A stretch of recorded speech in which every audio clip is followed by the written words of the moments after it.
Hi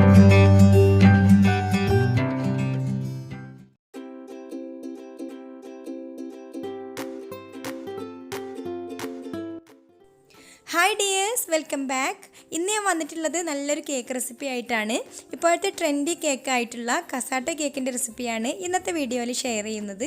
അപ്പോൾ നമുക്ക് എങ്ങനെയാണിത് തയ്യാറാക്കാമെന്ന് കണ്ടു നോക്കാം. അപ്പോൾ ആദ്യം നമുക്ക് പിസ്ത വെച്ചിട്ടുള്ള കേക്ക് തയ്യാറാക്കാം. അപ്പോൾ അതിനായിട്ട് ഡ്രൈ ഇൻഗ്രീഡിയൻസ് ഒക്കെ ഒന്ന് അരിച്ചെടുക്കണം. അപ്പോൾ ഞാനിവിടെ അരിപ്പയിലേക്ക് 1/2 കപ്പ് മൈദ ഇട്ട് കൊടുക്കുന്നുണ്ട്. ഇനി ഇതിലേക്ക് 1/2 ടീസ്പൂൺ ബേക്കിംഗ് പൗഡറും ഒരു നുള്ള് ബേക്കിംഗ് സോഡയും പിന്നെ ഒരു നുള്ള് ഉപ്പും കൂടി ചേർത്തിട്ട് നന്നായിട്ടൊന്ന് അരിച്ചെടുക്കണം.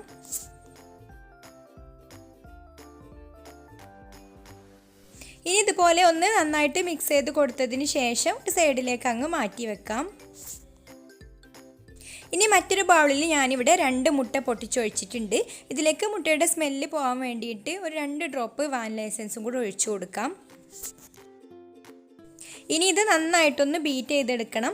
അപ്പോൾ അതിൻ്റെ കൂടെ തന്നെ നമുക്കിതിലേക്ക് പൊടിച്ച പഞ്ചസാരയും കൂടി ചേർത്തിട്ട് ബീറ്റ് ചെയ്തെടുക്കാം. അപ്പോൾ ഞാനിവിടെ എടുത്തിട്ടുള്ളത് 1/2 കപ്പിന് ഒരു 2 ടേബിൾ സ്പൂണിൻ്റെ കുറവുണ്ട്. അതായത് ഒരു 1/4 കപ്പ് പഞ്ചസാര എടുത്ത് പൊടിച്ചെടുക്കുകയാണെങ്കിൽ ഈ ഒരു അളവിൽ കിട്ടും. അത് കുറേശ്ശെ ഇതുപോലെ ചേർത്ത് കൊടുത്തിട്ട് നന്നായിട്ട് ബീറ്റ് ചെയ്തെടുക്കാം.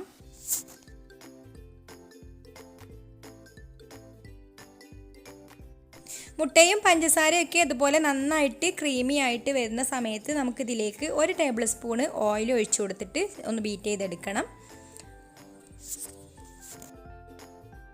പിന്നെ ഇതിലേക്ക് 1 ടേബിൾ സ്പൂണ് പാലും കൂടി ഒഴിച്ചു കൊടുത്തിട്ട് ഒന്ന് നന്നായിട്ടൊന്ന് മിക്സ് ചെയ്തെടുക്കുക. അപ്പോൾ ഓയിലും പാലൊക്കെ ഒഴിച്ച് കഴിഞ്ഞാൽ പിന്നെ കൂടുതലായിട്ട് ബീറ്റ് ചെയ്തെടുക്കണ്ട, ജസ്റ്റ് ഒന്ന് മിക്സായി കിട്ടിയാൽ മതി.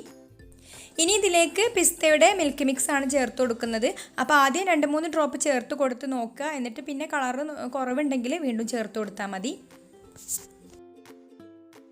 ഇനി ഇതിലേക്ക് നമ്മൾ നേരത്തെ അരിച്ച് വെച്ചിട്ടുള്ള ഡ്രൈ ഇൻഗ്രീഡിയൻസ് ഒക്കെ കുറേശ്ശെ ചേർത്ത് കൊടുത്തിട്ട് മെല്ലെ ഫോൾഡ് ചെയ്തിട്ട് മിക്സ് ചെയ്തെടുക്കാം.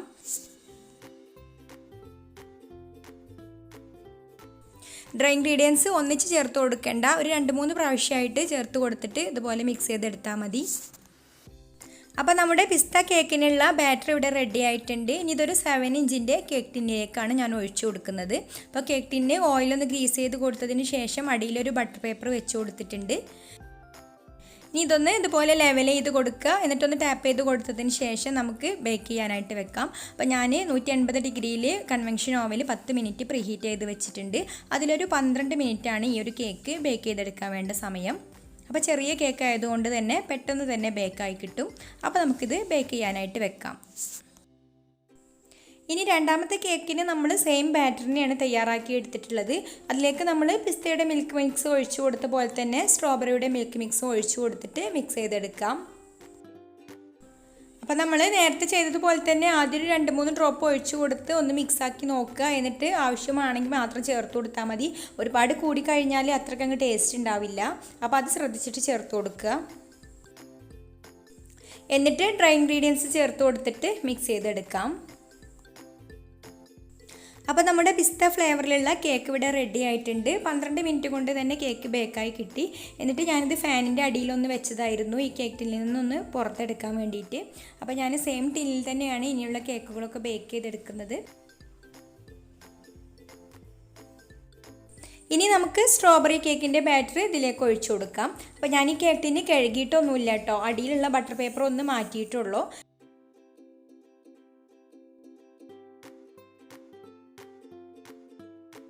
ഇനി ഇതൊന്ന് ലെവൽ ചെയ്ത് കൊടുത്തതിന് ശേഷം നേരത്തെ ചെയ്തതുപോലെ തന്നെ 12 മിനിറ്റ് ബേക്ക് ചെയ്തെടുക്കാം. അടുത്തതായിട്ട് നമ്മൾ തയ്യാറാക്കാൻ പോകുന്നത് ചോക്ലേറ്റ് കേക്കാണ്. അപ്പോൾ ചോക്ലേറ്റ് കേക്കിന് വേണ്ടിയിട്ട് ഞാനിവിടെ 1/2 കപ്പ് മൈദ എടുത്തിട്ടുണ്ട്. അതിൽ നിന്നൊരു 2 ടേബിൾ സ്പൂണ് മൈദ എടുത്ത് മാറ്റിയതിന് ശേഷം ആ ഒരു അളവിൽ 2 ടേബിൾ സ്പൂൺ ഇതിലേക്ക് കൊക്കോ പൗഡർ ചേർത്ത് കൊടുക്കാം. ഇനി ഇത് അരിച്ചെടുക്കാൻ വേണ്ടിയിട്ട് നമുക്കൊരു അരിപ്പയിലേക്ക് ഇട്ട് കൊടുക്കാം. ഇതിലേക്ക് 1/2 ടീസ്പൂൺ ബേക്കിംഗ് പൗഡറും ഒരു നുള്ള് ബേക്കിംഗ് സോഡയും അതുപോലെ ഒരു നുള്ള് ഉപ്പും കൂടി ചേർത്ത് കൊടുത്തിട്ട് നന്നായിട്ട് അരിച്ചെടുക്കണം.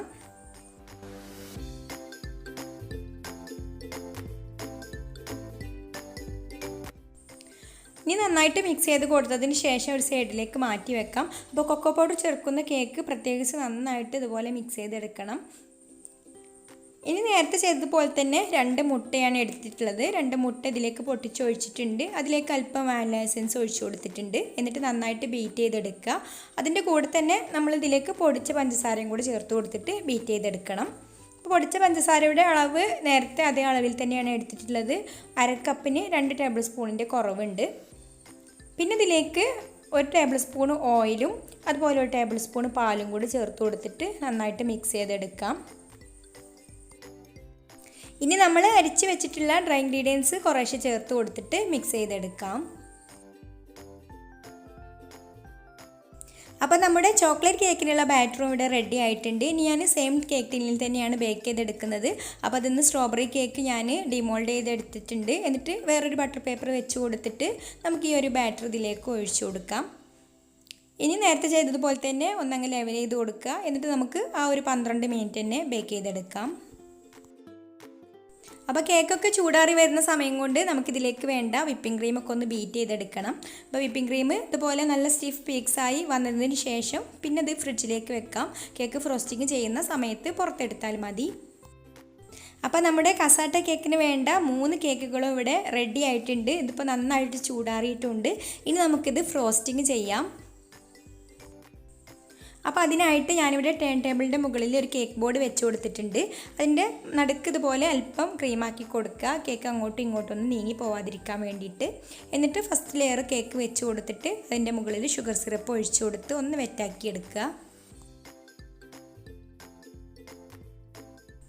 ഇനി ഇതിൻ്റെ മുകളിൽ ക്രീം സ്പ്രെഡ് ചെയ്ത് കൊടുക്കുക. അപ്പോൾ ഞാനിവിടെ ഇതുപോലെ ഒരു നോസിൽ വെച്ചിട്ടാണ് ചെയ്യുന്നത്. അപ്പോൾ നമുക്ക് ക്രീം സ്പ്രെഡ് ചെയ്യുന്ന പരിപാടി പെട്ടെന്ന് കഴിയും.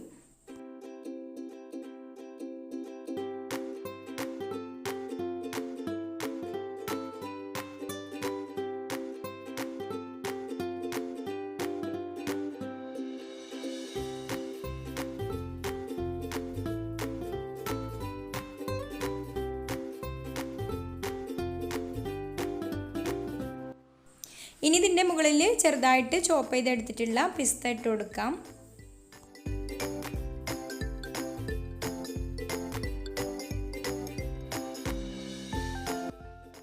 ഇനി അടുത്ത ലെയർ നമുക്ക് സ്ട്രോബെറി കേക്ക് വെച്ച് കൊടുക്കാം. ഇനി ഇതിൻ്റെ മുകളിലും നമുക്ക് ഷുഗർ സിറപ്പ് ഒഴിച്ച് ഒന്ന് വെറ്റാക്കി എടുത്തതിന് ശേഷം ക്രീം സ്പ്രെഡ് ചെയ്ത് കൊടുക്കണം.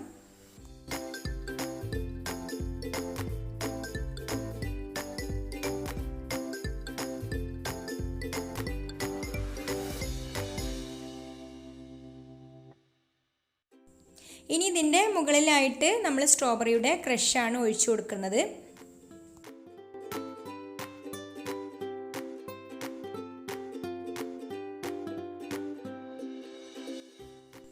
ഇത് എത്രയാണോ വേണ്ടത് അതിനനുസരിച്ച് ഒഴിച്ചു കൊടുത്തതിന് ശേഷം നമുക്കിതുപോലെ ക്രീമിലൊന്ന് ചെറുതായിട്ട് സ്പ്രെഡ് ചെയ്തെടുക്കണം.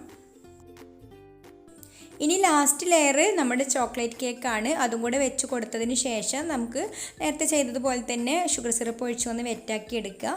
എന്നിട്ട് ഇതിൻ്റെ മുകളിലും കൂടെ ക്രീം സ്പ്രെഡ് ചെയ്തെടുക്കണം.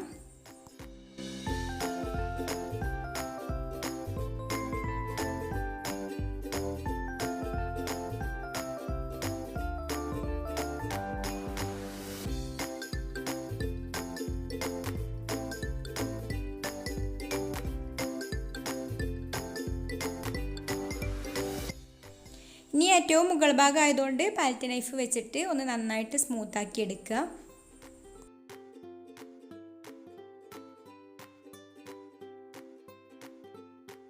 അപ്പോൾ ഈ കേക്കിന് സൈഡിലൊന്നും ക്രീം ചെയ്യേണ്ട ആവശ്യമില്ല. ഇതുപോലെ കാണാൻ തന്നെയാണ് ഭംഗി. ഇനി ഇത് നന്നായിട്ട് ഫ്രിഡ്ജിൽ വെച്ച് സെറ്റായതിന് ശേഷം വേണം ഇതിൻ്റെ മുകളിൽ ചോക്ലേറ്റ് ഗനാഷ് ഒഴിച്ചു കൊടുക്കാൻ. അപ്പോൾ ഞാൻ പെട്ടെന്ന് സെറ്റാവാൻ വേണ്ടിയിട്ട് ഒരു അരമണിക്കൂർ ഫ്രീസറിലൊന്ന് വെക്കുകയാണ്. അപ്പോൾ ഫ്രീസറിൽ വെക്കുകയാണെങ്കിൽ പെട്ടെന്ന് തന്നെ നമുക്ക് ഇതിൻ്റെ മുകളിൽ എടുത്തിട്ട് ചോക്ലേറ്റ് ഗനാഷ് ഒഴിച്ചു കൊടുക്കാം. ഇപ്പോൾ ഈ കേക്ക് ഞാൻ അരമണിക്കൂർ ഫ്രീസറിൽ വെച്ച് എടുത്തിട്ടുള്ള കേക്കാണ്. ഇനി ഇതിൻ്റെ മുകളിൽ നമുക്ക് ചോക്ലേറ്റ് ഗനാഷ് ഒഴിച്ചു കൊടുക്കാം. 1:1 റേഷ്യോയിൽ തയ്യാറാക്കി എടുത്തിട്ടുള്ള ഡാർക്ക് ചോക്ലേറ്റ് ഗനാഷിയാണ്. അപ്പോൾ ഞാൻ ചോക്ലേറ്റ് ഗനാഷ് തയ്യാറാക്കുന്നത് ഈ ഒരു വീഡിയോയിൽ കാണിച്ചിട്ടില്ല. മുന്നേ ഇട്ടിട്ടുള്ള ഒരുപാട് കേക്ക് റെസിപ്പീസിലൊക്കെ കാണിച്ചിട്ടുണ്ട്. വാഞ്ചോ കേക്കിൻ്റെ റെസിപ്പിയിലും അതുപോലെ റെഡ് ബി കേക്കിൻ്റെ റെസിപ്പിയിലും ചോക്ലേറ്റ് ട്രഫിൾ കേക്കിൻ്റെ റെസിപ്പിയിലൊക്കെ കാണിച്ചിട്ടുണ്ട്. അപ്പോൾ കാണാത്തവരുണ്ടെങ്കിൽ അതൊക്കെ ഒന്ന് കണ്ടു നോക്കുക. ഇനി ഇത് ഫ്രിഡ്ജിൽ വെച്ച് നന്നായിട്ടൊന്ന് സെറ്റാക്കി എടുക്കണം. അപ്പോൾ പെട്ടെന്ന് സെറ്റ് ആവണമെന്നുണ്ടെങ്കിൽ ഫ്രീസറിൽ വെച്ചാലും മതി. ഇപ്പോൾ നമ്മുടെ കസാട്ട കേക്ക് ഇവിടെ നന്നായിട്ട് സെറ്റായി വന്നിട്ടുണ്ട്. ഇനി ഇതിൻ്റെ സൈഡൊക്കെ ഒന്ന് കട്ട് ചെയ്ത് മാറ്റണം. അപ്പോൾ ഓരോ ലെയർ കട്ട് ചെയ്തെടുത്തതിന് ശേഷവും പിന്നെ നൈഫ് ഒന്ന് തുടച്ചതിന് ശേഷം അടുത്ത ലെയർ കട്ട് ചെയ്തെടുക്കാവും നന്നാവുക. അപ്പോഴാണ് അതിൻ്റെ ആ ഒരു വൃത്തി കിട്ടുള്ളൂ.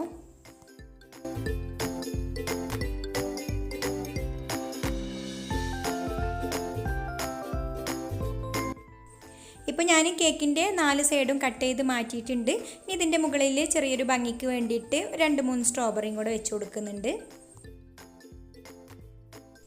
അപ്പോൾ നമ്മുടെ കസാട്ട കേക്ക് ഇവിടെ റെഡി ആയിട്ടുണ്ട്. ഇനി ഇത് ഫ്രിഡ്ജിൽ വെച്ച് നന്നായിട്ട് തണുപ്പിച്ചെടുത്തതിന് ശേഷം കഴിക്കുകയാണ് ഏറ്റവും ടേസ്റ്റ്. അപ്പോൾ നമ്മൾ കേക്ക് ഉണ്ടാക്കി അന്ന് തന്നെ അത് കഴിക്കുമ്പോൾ അത്രയ്ക്ക് അങ്ങ് ടേസ്റ്റ് ഉണ്ടാവില്ല. പക്ഷേ ഫ്രിഡ്ജിൽ ഒരു ദിവസം വെച്ച് പിറ്റേന്ന് എടുത്ത് കഴിക്കുകയാണെങ്കിൽ നല്ല ടേസ്റ്റാണ് കേക്കിന്. അപ്പോൾ എല്ലാവർക്കും ഈ ഒരു റെസിപ്പി ഇഷ്ടമായിട്ടുണ്ടാവുമെന്ന് വിചാരിക്കുന്നു. ഇഷ്ടമായിട്ടുണ്ടെങ്കിൽ ലൈക്ക് ചെയ്യാനും ഷെയർ ചെയ്യാനും മറക്കരുത്. അതുപോലെ എൻ്റെ ഈ ചാനൽ സബ്സ്ക്രൈബ് ചെയ്തിട്ടില്ലാത്തവരാണെങ്കിൽ ഒന്ന് സബ്സ്ക്രൈബും കൂടെ ചെയ്ത് സപ്പോർട്ട് ചെയ്യണേ. അപ്പോൾ ഇനി മറ്റൊരു നല്ല റെസിപ്പിയുമായിട്ട് അടുത്ത വീഡിയോയിൽ കാണാം. താങ്ക്